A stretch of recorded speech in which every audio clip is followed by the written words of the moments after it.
Tierra Nueva Televisión, el primer canal cultural de la Amazonía peruana.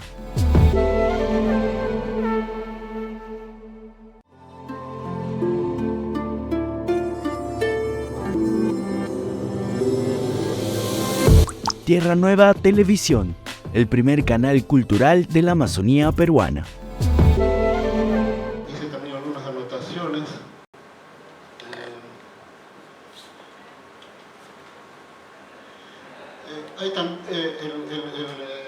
Ese movimiento, el movimiento Sendero Luminoso Real también se basó un poco en el poder de los terratenientes locales que cada vez lo habían ido perdiendo frente a lo que es el centralismo asfixiante de Lima. Entonces todo eso también tuvo una respuesta política y de alguna manera Sendero Luminoso aprovechó esa situación en Ayacucho. Tengan en cuenta que Abimael Guzmán se casó con una señora de una de las familias más pudientes. Pero no tener en cuenta que Osman Morote es el hijo de uno de los intelectuales más grandes de Ayacucho, ¿no? Que tiene un libro buenísimo que se llama Aldea Sumergida, porque el padre de Osman Morote, el rector de la Universidad de Chalagoa. Y así, o sea, estuvo, digamos, las clases más pudientes metidas tras el proyecto de Abimael Guzmán por esa dicotomía, lucha contra el centralismo de Lima, ¿no? Y que ellos se sentían ninguneados, digámoslo así. Entonces, y también ese afán, no solamente los personajes de autodestruirse y destruir al mismo tiempo, me llevó también a otro libro que apareció hace poco, se llama La Sinfonía de Destrucción, de Pedro Novoa.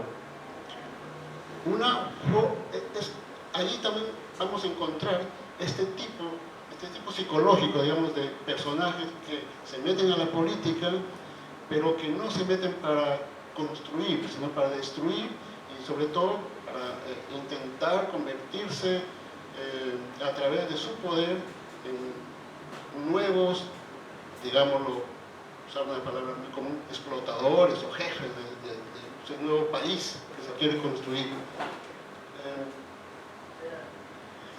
También, por ejemplo, cuando se habla de las exageraciones sexuales de los personajes, para terminar en esta primera parte, me ha causado un poco también me ha sorprendido un cierto ajuste de cuentas con ciertos personajes que vivieron aquí en la zona, y que yo he conocido a uno. Entonces, comandante, temible comandante, ¿no? La otra cosa curiosa que he encontrado, bueno, pues es solamente una anécdota. Sion es una marca famosa de cerveza en Colonia, en Alemania, ¿no? Por eso me llegó solamente como me pareció un poco gracioso, Sion Alegría. Luego también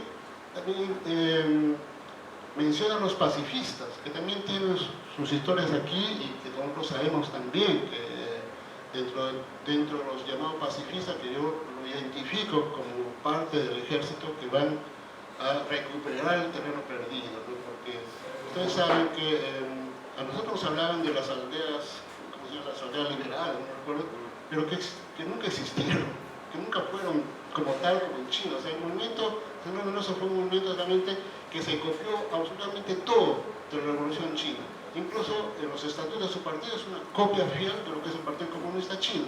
Lo único que hicieron es Partido Comunista del Perú ponerlo en vez del Partido Comunista de China, pero después ellos no hicieron ningún análisis de la sociedad peruana, no estudiaron nada de lo que es la sociedad peruana, no entendieron nada de lo que es la sociedad peruana. Entonces, por eso también otra manera de cómo llegaron a fracasar en su movimiento.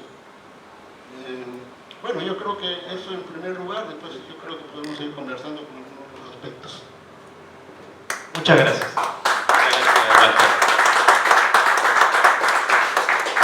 Ahora vamos a hacer la palabra al autor de La Comedia de las Armas, Percy Mitchell Vela. Nació en Panguana, Río Amazonas, en 1960. Ha publicado El andante en Yarinacocha, poemario donde habla sobre este lugar y su relación con el cosmos. El linaje de los orígenes, La historia desconocida de los Iquitos, Inquilinos de las sombras, Santuario de peregrinos, Época del caucho, Retratos del horror y Julio Searana, El pordiosero de la fortuna. Su obra se combina entre la poesía, el ensayo y la novela. Un aplauso por favor para Percy Buchalvet.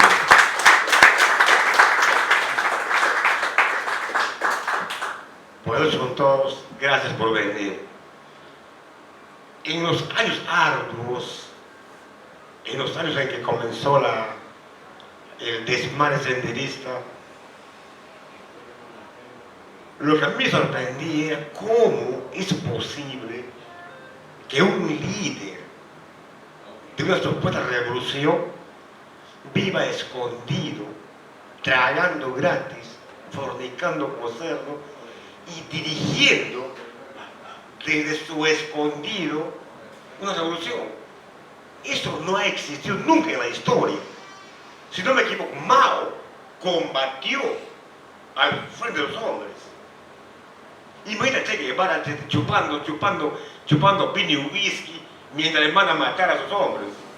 Ese absurdo me parecía tan increíble, y además, ¿cómo es posible que ese cachetón que le llamaron, que me parece hasta un elogio, convocara esa actitud suicida del senderista que estaba dispuesto a morir por lo que quería, ¿no? Yo viví en Pucallpa y conozco de cerca lo que es vivir en el terror. Yo recuerdo que vivía en la casa de Sarita Ríos, perdón. Yo veía pasar, además de los cadáveres que era natural vivir, escuchar disparos. Yo temblaba de miedo cuando veía pasar la ronda de militares haciendo como un reglaje por la calle. 2 de la mañana, y como yo nunca llego temprano por el insomnio crónico, me podía dar sus lujos, ¿no? Pero entonces, en ese tiempo, ya me parecía importante escribir sobre este horror en el Perú. Solo en el Perú pudo ocurrir eso, ¿no? Que un líder tan inepto se convierta en un dios para sus parciales. Eso me pareció genial como tema literario. Ahora, para mí, el error fundamental de Sendero fue no entender lo popular en el Perú. Mira, Castilla, por ejemplo, cuando desde Arequipa se levanta contra Echenique, él dirige las tropas, ¿no? Como se dice todo líder, ¿no? No me imagino a Jaime Vázquez durmiendo, dirigiendo hacia la nueva despechado. ¿Quién le da caso? Ni Mónica, ¿no? Pero Abimael Guzmán sí pensó que podía manipular voluntades y conciencias. Ahora, lo cité el otro día, en la Amazonía la violencia ha existido siempre. Entonces, pero tenemos noticia de que el primer ajusticiado fue Cayo Túpac, ¿no? Lo matan, o sea, lo ajustician. Lo que también intentó hacer Sendero. La diferencia está en que a Cayo Túpac lo mata la aldea. O sea, no viene nadie a matarlo de afuera. Y eso fue el error fundamental del Sendero, que no fue derrotado por el ejército. El ejército peruano, los militares peruanos son derrotados de antemano porque son corruptos. A eso cualquiera les puede ganar. Los militares peruanos, pero claro, la independencia amazónica fue por control militar. Y no me equivoco, ¿no? Un coronel, el coronel Ollarte, le estafó a un comerciante. Y a Sendero le derrota, uno, su propia incapacidad y luego lo popular. Cuando la guerra estaba en todo su apogeo, yo recuerdo haber leído unos ensayos ayacuchanos de primer nivel. El campesino, ¿cómo le llamaba a Sendero? No le llamaba a Sendero Luminoso, le llamaba los Tutak Purik. Los Tutak Purik, que traducido literalmente quiere decir los que caminan en la noche. No tenía nada que ver con Sendero Luminoso, ni con el Partido Comunista, ni con maoísmo, ni con corte espada. Pero hay una frase, yo leí, que me parece genial. si no hubieran matado, ¿dónde quizás ya estarían? Repito, si no hubieran matado, ¿dónde quizás ya estarían? Era de un campesino ayacuchano. Correcto. Entonces Castilla, perdón, se me fue Castilla. Castilla tan sinvergüenza que le compraba o le metía preso. Entonces, pero Castilla era un sacado literalmente. Él, antes de llegar de Arequipa a Lima, ¿qué hace? Decreta el fin del tributo. Indígena, ¿se entiende?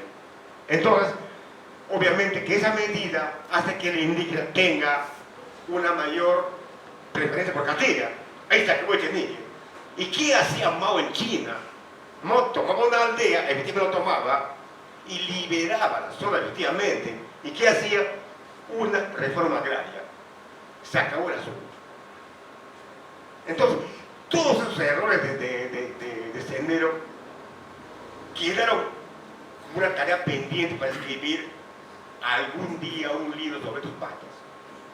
Y luego tuve problemas con Sendero aquí en Iquitos, donde, dicho de paso, no se combatió. Era, digamos, una especie de célula que no tenía ninguna injerencia violenta. Era pura boquilla, como se dice, ¿no? En el argot popular. Entonces, ahora el problema está cómo interpretar eso. Cómo cazar literariamente ese asunto. Después de años de intentar escribir, lógicamente, mi primera intención fue escribir la cuestión militar, pero eso después me di cuenta que no funcionaba. Entonces, hasta que un día, navegando por internet, pesqué la figura fenomenal de una tal Carl Jagger, o Jagger. Era una mastodonte que pesaba 750 kilos y que vivía encamada. No podía valerse por sí misma, mejor dicho, era una especie de muerte en vida. Entonces, eso me pareció, en el momento, un personaje importante para entender, o sea, para graficar en todo caso esa aberración evangelista. Entonces le cambié de sexo y así creé el comandante Caimito, que es una representación lejana y remota de Ismael Guzmán. Ni modo, ¿no? No fue de Martín Reate, ni modo. ¿Quién es Martín Reate en la guerra de guerrillas? Para nada, ¿no? La cabeza me interesaba. Entonces, a partir de esa especie de modelo de representación literaria, es que creo la novela.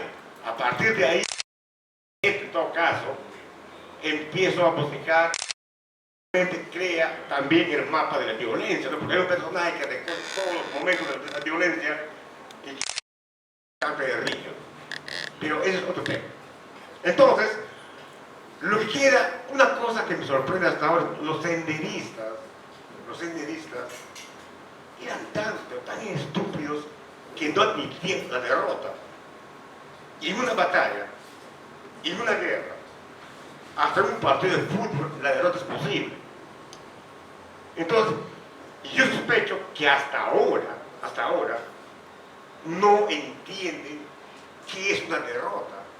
Y siguen pensando, siguen endiosando a su líder y pensando en que en algún momento va a resultar. Ojo, yo no digo que la lucha armada no sea un camino a futuro, pero según cómo lo haga. Lo que quería dejar en claro entonces es esta aberración peruana que costó una gran cantidad de vidas, que creó gran dolor y sufrimiento, y eso sí me parece grave, y que al final no se dedicó nada porque la injusticia en el Perú sigue. De Sendero, lo que pasó en esas épocas, cuando estaba en la universidad. Y el primer texto que leí, que quizás para algunos no le va a parecer un poco, que quizás no se entiende la historia desde la perspectiva de un periodista, como Gustavo Gorriti. Recuerdo que leí Sendero, la historia de la lucha militar en el Perú. Creo que Gorriti lo escribió en el 94, 93, pero creo que fue antes que capturaran a Abimael, en el 94. Luego cuando estaba en la universidad, un amigo me prestó el libro y luego me comencé a interesar más hasta que en esas lejanas épocas del 2009 descargaron un documento de 20 megas, pues te demorabas 2 días. Y me descargué el documento de la Comisión de Estadísticas, ¿no? Para comparar ahí con lo que decía Gorriti. Y algo muy interesante, lo que acaba de mencionar Percy, dijo, no, los militares ya tenían la lucha perdida desde antes. ¿Por qué? Por la corrupción. Y eso sucedió cuando la primera vez que capturaron a Abimael Guzmán. Parafraseando lo que dice en el libro de Gorriti, creo que fue antes de la quema de las ánforas en Chuchis, no estoy seguro, 3 o 4 años antes que se levantaran en armas, pero cuando llevaron a Abimael, ¿no? a esta celda, todo el mundo le trataba con un respeto tan brutal, que hasta le decían, doctor, usted no puede estar en estas condiciones, te pasamos esto, te damos esto, si necesitas café nos avisas. Entró como rey y salió como rey, ¿no? Y según Gorriti, ya había documentación, ya había investigaciones que iba a poder suceder un levantamiento de armas, la lucha armada en el país. Lo soltaron, sucedió lo que sucedió en los años 80 y parte de los 90, ¿no? Entonces me comencé a interesar en esta historia. Luego ya leí también, que quizás para muchos tampoco pueda ser, ¿no? Bien entiendo, no hay una verdad absoluta, todo es relativo, no se preocupen. El libro de Rocangliolo, ¿no? La cuarta espada. También leí para informar más. No eran movimientos maoístas. El movimiento maoísta en Colombia, que estaba ligado al movimiento campesino, por ejemplo, tampoco llegó a tomar las armas. En el Perú fue la única, digamos, posibilidad que se le abría al maoísmo. Entonces, eso es un punto que debemos tener en cuenta también. Ahora, no todos los grupos maoístas de esa época estaban de acuerdo en levantarse en armas en los años 80.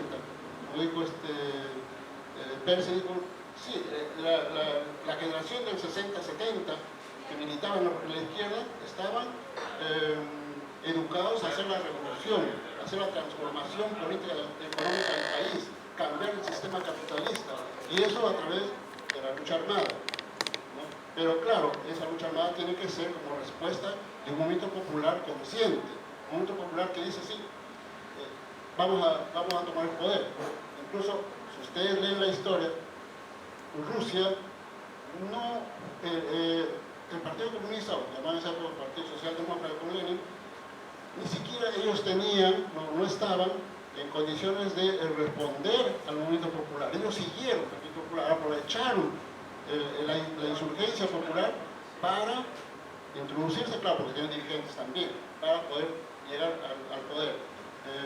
En cambio, en el Perú no había esas condiciones. Incluso en los años 80, las situaciones, digamos, objetivas no estaban dadas para un movimiento de ese calibre. Y las condiciones subjetivas quizás estaban dadas. Había partidos políticos organizados, tanto en la izquierda como en la derecha, pero había institucionalidad política, había discusión, cosa que ahora no existe en nuestro país. Entonces, pero sin embargo, las condiciones materiales, las condiciones objetivas, si bien es cierto, había un pueblo levantado, un pueblo luchador, pero no estaba pensando más en una conquista de la democracia, ¿no? Porque además también nosotros no teníamos una sociedad industrializada. Por eso que el modelo chino de alguna forma se podía expresar en el país, y quizás por eso Sendero Luminoso dijo, aquí es mi oportunidad. Pero no funcionó así, pues. O sea, no funcionan las cosas mecánicamente. Esos fueron los grandes errores también, para que estos movimientos no prendan en el país. O sea, han abandonado, o sea, el pueblo no participa activamente en eso. Sí, o sea, fue un movimiento, digamos, en las universidades, muchas universidades, el movimiento estaba prendido, pero en las barriadas, por ejemplo, yo vivía en Corique, en una barriada de Lima, ahí venían los compañeros, los compañeros venían a hacer su propaganda de forma abierta, propaganda revolucionaria de forma abierta, o sea que el gobierno, el ejército, los servicios de inteligencia lo sabían, conocían todo este accionar, sin embargo no hicieron nada. Sin embargo, como ya dijeron, ¿no? Dejaron una oportunidad, o en 2 oportunidades dejaron libre a Aymar Guzmán después de haberlo detenido. Incluso se dice que Belaúnde también tuvo la oportunidad de apresarlo y no lo hizo, ¿no? En los años 80, cuando había empezado el movimiento de Sendero Luminoso. Luego el mismo Fujimori tampoco estaba dispuesto a detenerlo porque le convenía políticamente. O sea, toda esa política que nosotros después nos hemos enterado han favorecido que ese caos y la violencia se instaure en el país. Actualmente, como ustedes verán, pues alguien dijo, ¿no? ¿Cómo es posible que un dirigente de ese calibre, ese caudillo, ha logrado convencido o fanatizado a un grupo de gente para hacer una campaña desastrosa? Pero nosotros estamos viendo también que en nuestra actualidad tenemos un ejecutivo y un poder legislativo que no ata ni desata. Peleas internas, pero son peleas caseras, peleas secundarias, donde no hay debate, no hay país, no existe una visión de país. Entonces, en eso estamos metidos. El caudillismo siempre ha sido un mal para nosotros. Sale Antauro, ya lo consideran la nueva panacea que nos va a solucionar los problemas de nuestro país. Matando, fusilando, no se solucionan los problemas del país.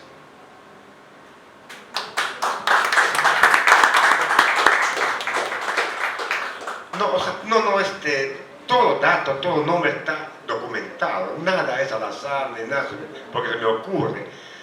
Tuve que estropearme todos los libros que están aquí sobre el sendero.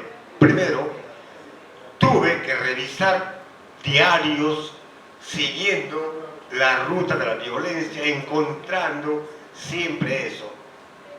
Lo peor del Perú había estallado en tipos de violencia. ¿Cómo era posible, por ejemplo, que policías convertidos a senderistas, delincuentes utilizando el nombre de sendero? O sea, la violencia senderista y uniformada desató lo peor del peruano. Fue como el tipo de Fujimori, pero sin armas, ¿no? Lo peor del Perú sale siempre. Es el Perú un país tan traumático que en determinado momento, ante la repetición de errores de antaño, porque en el Perú la violencia armada está o estuvo más difundida que usted cree. Si tú lees a Basadre, te encuentras con una serie de terroristas o de violentistas que por cualquier cosa levantaban en armas. No hay que olvidar que, por ejemplo, Salaberry, por Chachapoy justamente, se levanta con 7 personas. Un absurdo. Y sin embargo, la violencia todavía en el Perú puede dar mucho. Y en todo caso, mientras escribía, pensaba que ojalá no se repita la barbarie que fue el senderismo y las Fuerzas Armadas en su enfrentamiento, ¿no? ¿Cómo es posible que en el Perú haya ocurrido lo que pasó con arrasamiento de aldeas? O sea, ¿cómo es posible que las huellas, las heridas de esa guerra todavía no cicatricen? O sea, ¿cómo es posible que hasta ahora hay gente que está pensando en aquellos que desaparecieron? Y entonces, todo eso, de todas maneras, merece una reflexión para que nunca más vuelva a ocurrir. Gracias, Fer. ¿Alguna pregunta, algún comentario? Sí, Marco Antonio. Bueno, yo básicamente no estoy preparado para hablar. No tendría que documentarme un poquitín. En todo caso, voy a... breve, ¿no? Las sensaciones que uno tiene escuchando esto. Y Gonzalo Portocarrero, en una parte del libro que habla sobre Abimael Guzmán, dice que esa devoción de la que se granjeó Guzmán se debía a que veían los campesinos, sus partisanos futuros, una elocuencia, una especie de facundia que pertenecía a los blancos, y si bien él no era un nativo andino, pero estaba identificado con esta gente, ¿no? Entonces veían él ese don de palabra que pertenecía al hacendado, etc. Y encuentran una suerte de conexión devota, de devoción al hombre. Y como se menciona, luego, acostumbrado a esa palabra, jamás hubo discusión ni conversación. Era prácticamente un pontificado de su parte, despiadado, cruel, loquísimo, sin ninguna réplica ni contrarréplica. Esa es una parte de lo que puedo decir en este momento de por qué esa figura, por qué la dimensión de esa figura, de la figura de Guzmán llega a esos niveles, ¿no? Y es curioso, solo con esto termino porque no quiero disgregarme, me queda mucho para reflexionar, pero qué curioso lo que dices tú, Percy. ¿Cómo alguien de esa catadura haya podido tener semejante número de adeptos con semejante tarea, entre comillas, ¿no? Y creo que es un lado bastante similar, es decir, nosotros en cualquiera de los extremos escogemos, incluso quiero decir en la democracia, a cosas que resultan hasta ilógicas, ¿no? El fácil discurso. Tenemos a nuestro gobierno. García ganó en el primer gobierno, arrasó en las elecciones. Era un hombre peligroso. Desde el lado, digamos, destruyó el país. Es esa la tendencia, ¿no? Es esa nuestra tendencia, y hemos venido discutiendo ahí con Jaime, con Percy, con Paco sobre la baraja de candidatos que tenemos. Es pues lamentable. No estamos hablando quién es mejor, sino cuál de ellos es peor que el otro, ¿no? Hasta ahí nomás. Gracias. Jaime, ¿nos vas a comentar algo personal? No pregunta. Yo quería preguntarle a Percy, escuchando los comentarios de Jorge y de Walter, ¿no es que ellos como lectores han tomado demasiado en serio el senderismo cuando la intención del libro, cuando uno lo lee, es burlarse precisamente de eso? Y estamos haciendo en esta presentación, contrariamente a lo que yo pensaba, un tratado de la violencia y tratando de explicar el origen de Sendero, cuando de arranque el libro es una burla a Sendero, a su jefe máximo, y una burla a lo que es el país en verdad, ¿no? Entonces la pregunta, Percy, es un poco antiprotocolar. ¿No te has sentido defraudado de los dos presentadores? No, Jaime, buena pregunta, pero no. Yo esperaba lo peor, ¿ah? No, esto viene de Lima con aires de crítico e innovador y me invita a un debate en la universidad. Y yo sabía que detrás estaban los senderillos, como lo llamo despectivamente, ¿no? Entonces yo voy y me preparo muy bien, ¿eh? Hay una frase de Vallejo que me parece genial, más que su poesía. Después que Vallejo terminó toda su poesía, toda su obra,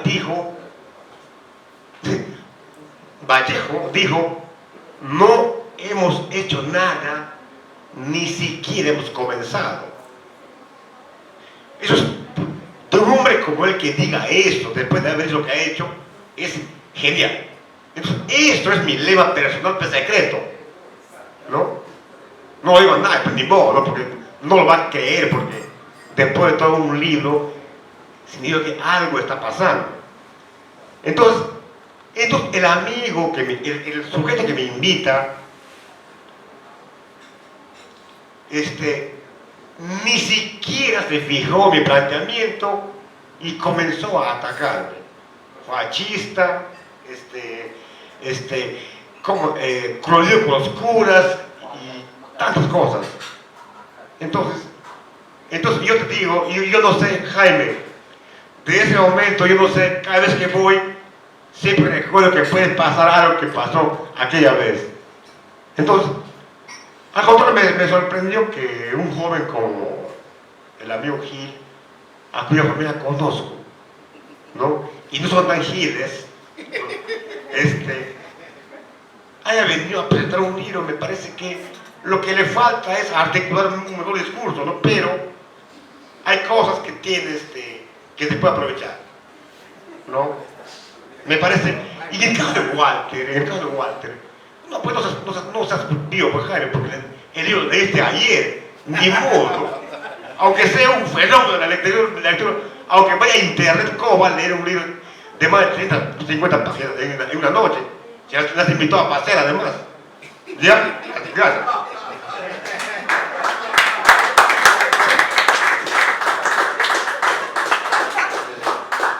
Claro, lo que empezamos era justamente, como el colega que está aquí empezó un poco a hablar del libro, que yo quería contextualizar también. Pero sí hice una pequeña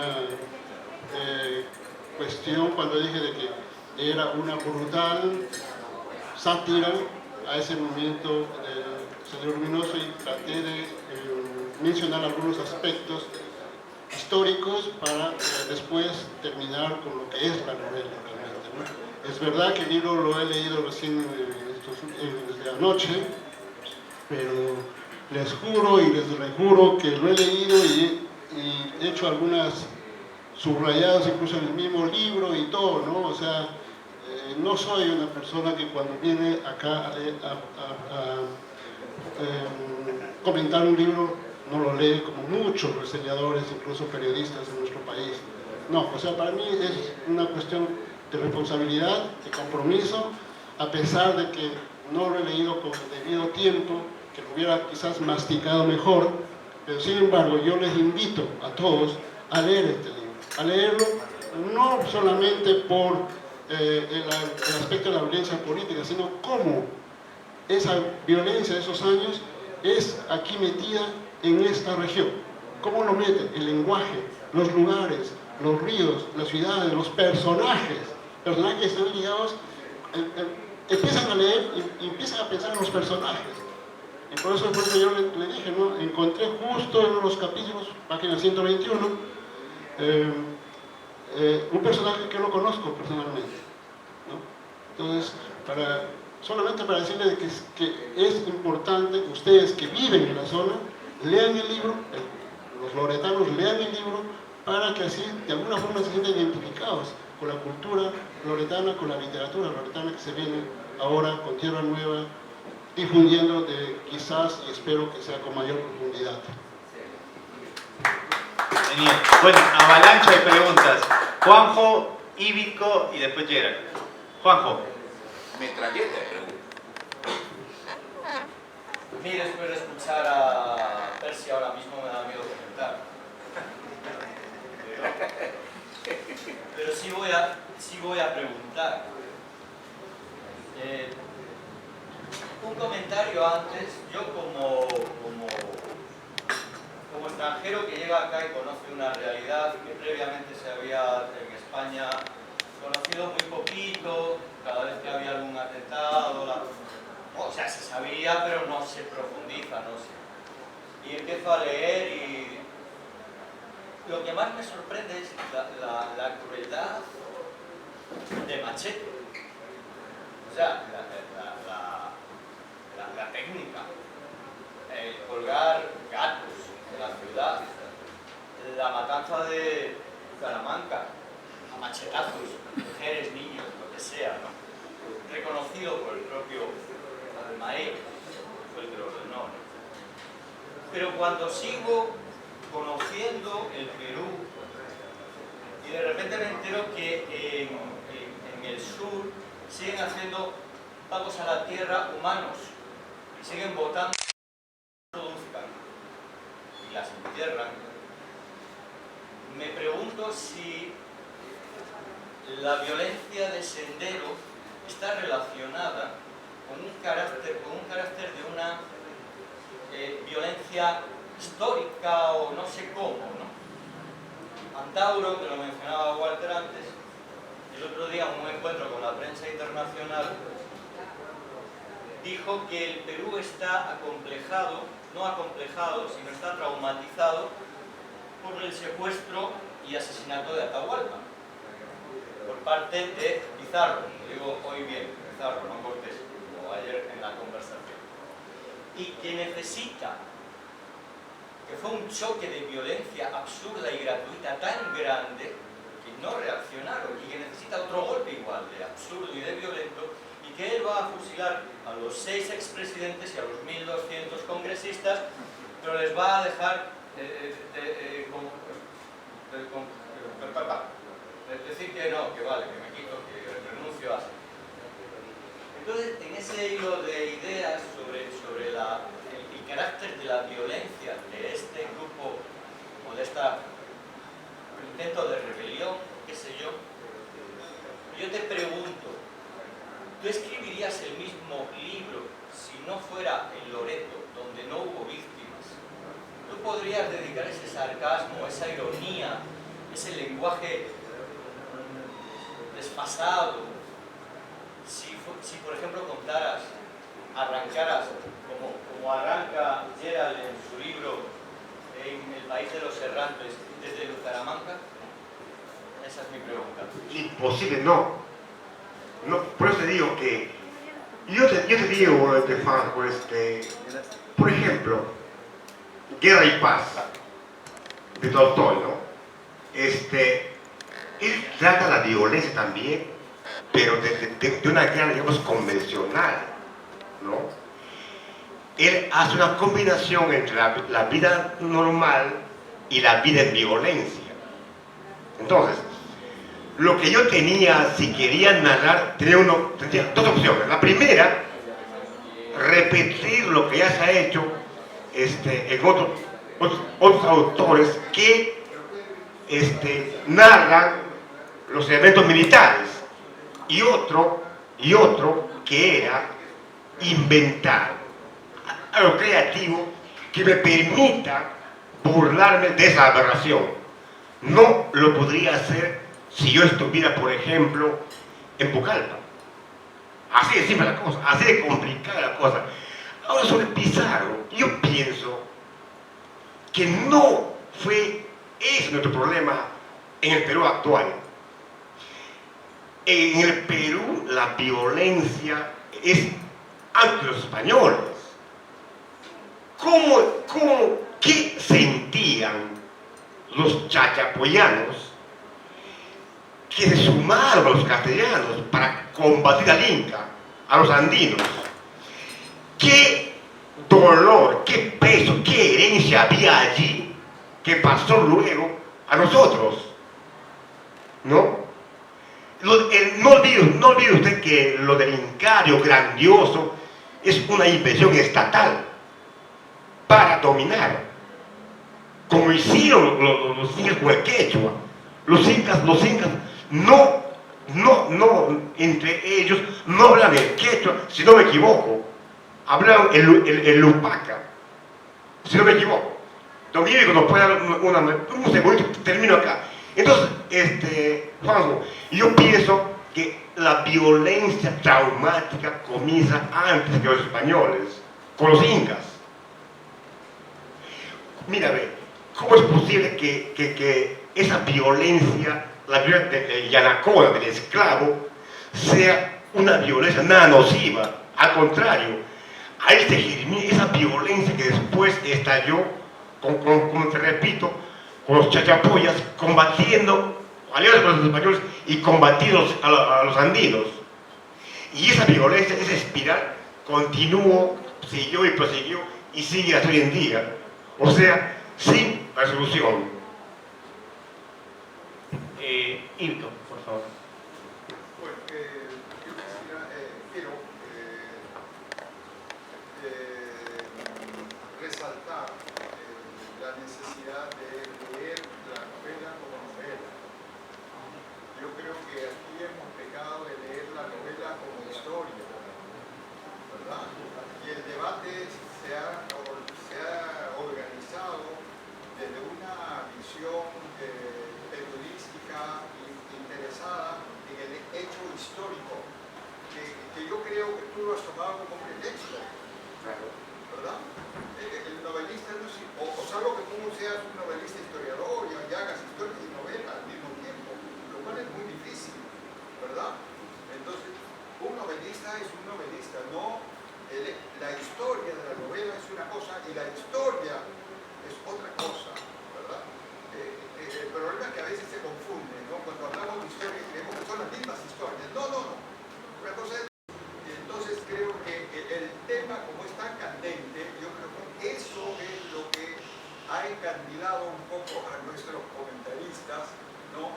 Y creo que por eso han centrado todo su comentario sobre Sendero Luminoso, cómo llegó, cómo se extendió, no sé qué hizo, que eso es historia que la conocemos todos los peruanos, ¿verdad? Entonces, creo que por ahí lo que tendríamos que hacer es entender que Percy no ha escrito un libro sobre historia del maoísmo. Ese libro no es historia de Sendero. Es un libro que toma la historia de Sendero como un pretexto para crear toda una pantomima, ¿no? De esto y llegar al ridículo, que es además muy connatural al espíritu loretano. Los loretanos se burlan del dolor más grande, ¿verdad? De su propio dolor. Yo nunca he visto en ninguna parte del Perú que alguien se ría de sus fracasos o de sus dolores, ¿no? Aquí el caballero pierde a su mujer y lo celebra y hace chiste, ¿no? Y hace chiste. En otra parte, el tipo que se siente abandonado, que su mujer se fue con otro, se suicida, ¿no? El loretano lo toma como un chiste eso, ¿no? Y dice, oye, pero tu mujer, ¿qué voy a hacer? ¿Me apuñipao? Pero lo toma pues con mucha, ¿qué te digo? No le dan la gravedad que se le da, por ejemplo, en la sierra, ¿no? Esto de la sierra es casi impensable, inconcebible, inaceptable, ¿verdad? En la costa menos, pero aquí en la Amazonia es... El índice de suicidios. ¿Perdón? El índice de suicidios. Entonces acá bueno, pues, pero eso es otra cosa. Bueno, eso es otra cosa, ya eso es un problema. Bueno, ya, hagamos esta pregunta. Bueno, entonces, dale. Yo creo que lo que ha dicho Percy también es una verdad que deberíamos tener en cuenta, ¿no? Cuando hablamos de la violencia en el Perú y creemos que la violencia llegó con la conquista española, eso no es cierto tampoco, ¿no? Tampoco no podemos sacrificar a la sociedad andina, ¿no? Y decir que la sociedad andina era una sociedad ejemplar, ¿no? No es cierto eso, ¿no? No se olviden que... A un hecho reprobable. Entonces, si mi ambición ha sido esa, mi primera novela, que yo trabajé de los 24 a los 28 años, es también una sátira, ¿no? Entonces, sobre eso no tengo la menor duda. Gracias. Muchas gracias.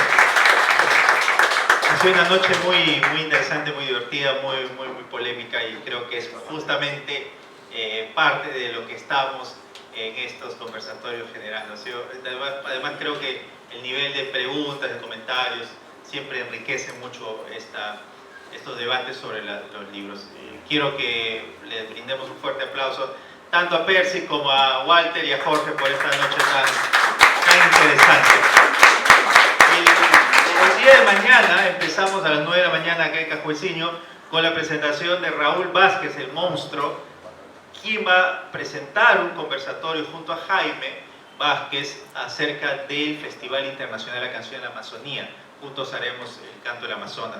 Luego tenemos la presentación de Farid de Wilmer Cárdenas con los comentarios de Portela Vela. Y en la noche tenemos la presentación del libro Cocoshiján de Walter Lingam.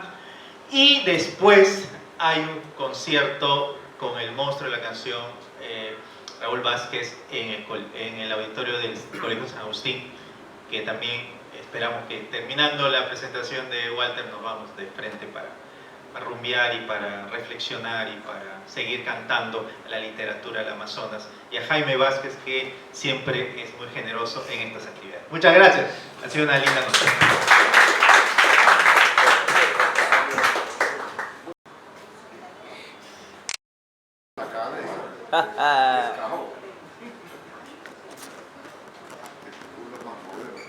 A ver. Más seriedad, por favor. A ver, lo hago en 3, 2, 1. Genial. Ya está.